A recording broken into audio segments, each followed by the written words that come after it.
what I'm aiming to do is set up an environmental science media organisation. The premise behind it is this.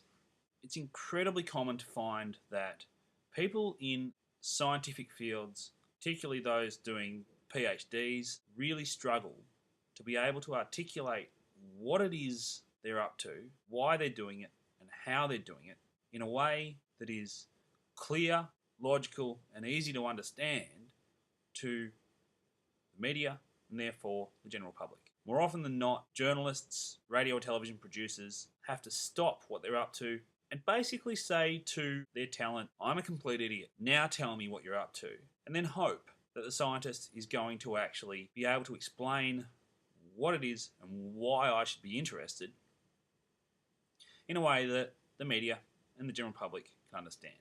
I find that a lot of the radio work that I've done in the past and a lot of the journalistic work in whatever field that I've done over the last little while, whether it be through this master's degree or in community media, has all revolved around environmental science or sustainable practices. So I've found myself in that situation quite a lot. My concept is to set up a media outlet that works on that relationship between environmental science and the media, and to essentially become a bridge between those two things. Whether it be through training the scientists in how to get across their message, or perhaps working with PhD students or postgraduate students more broadly to help them to think about what they're up to and be able to explain it to the media, or whether it's acting as a member of the media and generating freelance content that I then sell to newspapers, television stations, or radio stations. That bridge is what I want to try and create. Being someone who's grown up in regional Australia and hung out in this field, I noticed that people who study or work in that field within regional Australia don't get recognised all that often, whether it be through lack of funding to the university, whether it be through the fact that the local media doesn't have enough staff on their books or enough time or the knowledge or interest, whatever it be, to get involved in those projects. There's gaps there that need to be fixed. So how do I do it? The main focus of the first year of this business will be developing a really high quality website that hosts video footage, photos, audio, and text, and keeping it constantly updated with new content.